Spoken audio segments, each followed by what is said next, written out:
Levi here from R2K Adventures. Today I'm going to do the review, 20,000 kilometre review on the Ford Everest. Thought I'd do something a little bit different and take it outside where the car belongs. And in the last probably few thousand kilometres we've done a bit of four-wheel driving and off-roading, so it was a good opportunity to sit out in nature and put it in its own environment. Couple of things we're going to cover off: the towing. We're going to cover the ability of the car's, systems, four-wheel drive systems we will touch on here, and overall experience so far after 20,000 kilometres. So let's start with towing, which is what we've done most of. So basically I've been towing with this car since about 3,000 kilometres after its first service, and it's a magnificent tow vehicle. There's no two ways about that. It's done a really good job in towing my caravan, which we all know now is 2.8 tonnes, and it's very capable. I tow a single axle van. It keeps it very stable on the road. I can go the speed limit. I can go a little bit faster if I need to, and really the power is never been an issue.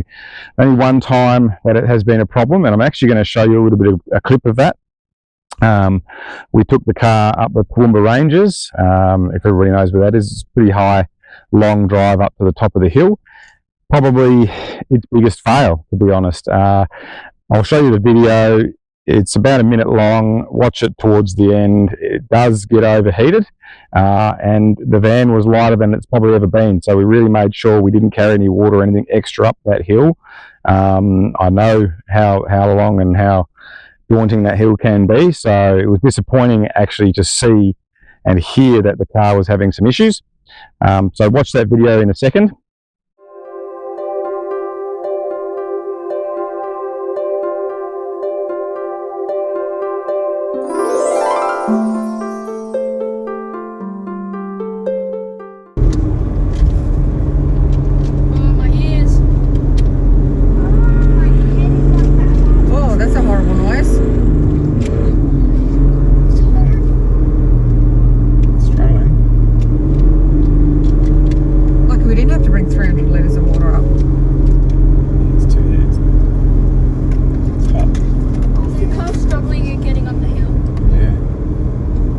Bring 300 litres of water.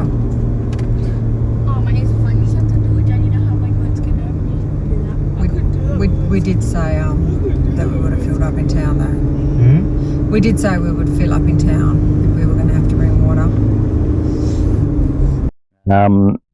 Following on from that, we're going to cover off the tow haul mode, which I have been using intermittently, probably for 1,000 k's every 1,000 k's, just trying to regulate what difference it makes. And to be honest, I think the biggest difference I can feel that it makes is probably gear changing in cruise control mode, which I try not to use too often.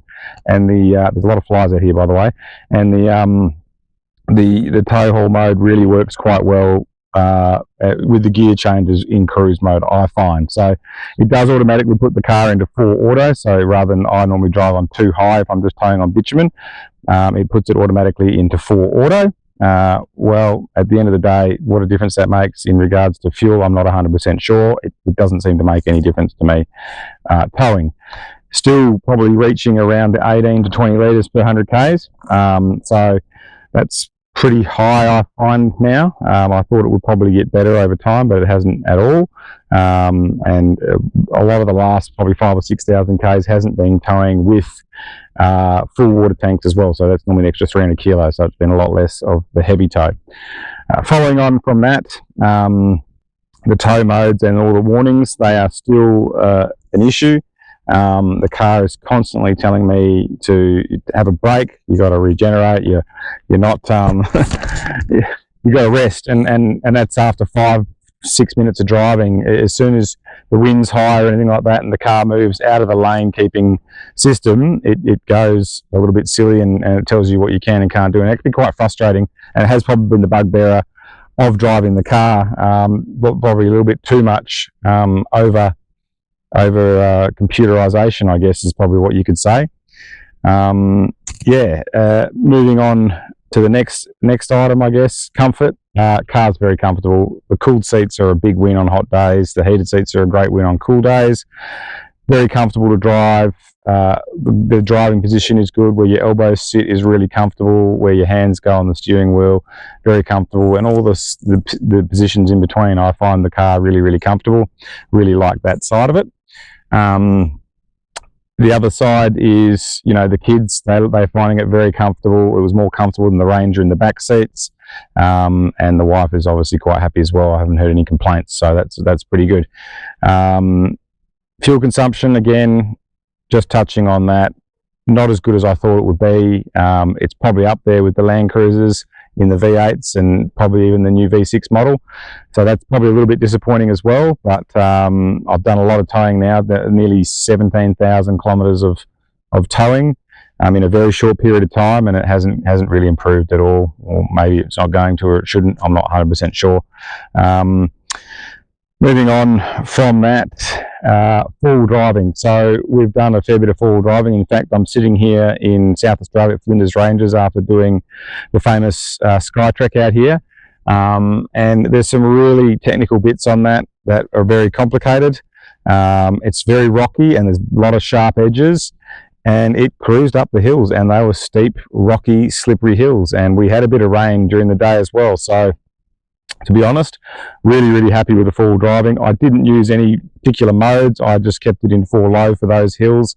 I didn't even use the diff lock, and it really cruised up some quite, I believe, difficult hills. And if you come out here and see for yourself, you'll find that out. Definitely worth checking it out as well. I have added new tyres. These are the Falcons. They are a light truck tyre. An all-terrain tyre, and they gave me a little bit more ground clearance than the old tyres that came standard with the vehicle, which were very problematic, as you might have seen in some of my videos. So this tyre has been brilliant in four-wheel driving, no extra noise on the road touring either, so I'm really pleased with that. I was worried about road noise, and I don't like hearing too much road noise, but the insulation in the vehicle is obviously really good, and the road noise on the tyres is minimal, so that's really positive.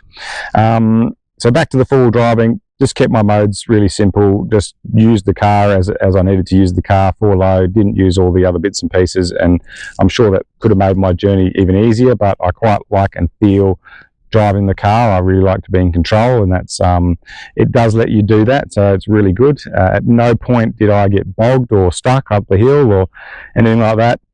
The only thing I had to do is really pick my lines, because I find the ground clearance probably not as good as a lot of other four-wheel drives, and it does need a lift at some point if I'm going to do more of those driving, because I really had to be very particular about the path I was taking. Otherwise I was going to dent or scratch or tear a hole in my long-range tank, which I'll talk about in a second.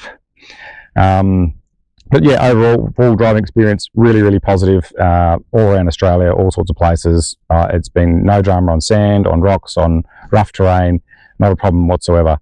Passing that, going to the accessories on the car, just want to touch on those.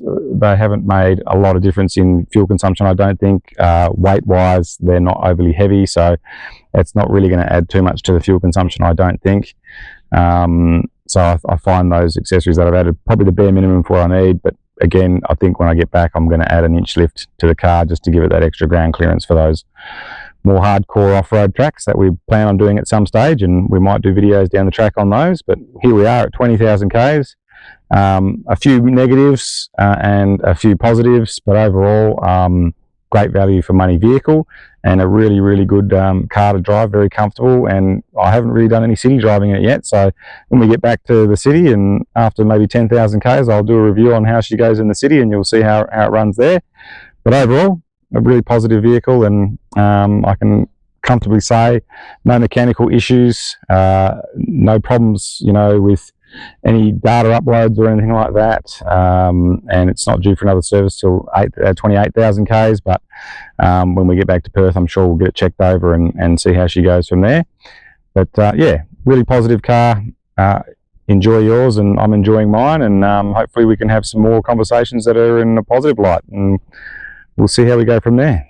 Thanks for your time.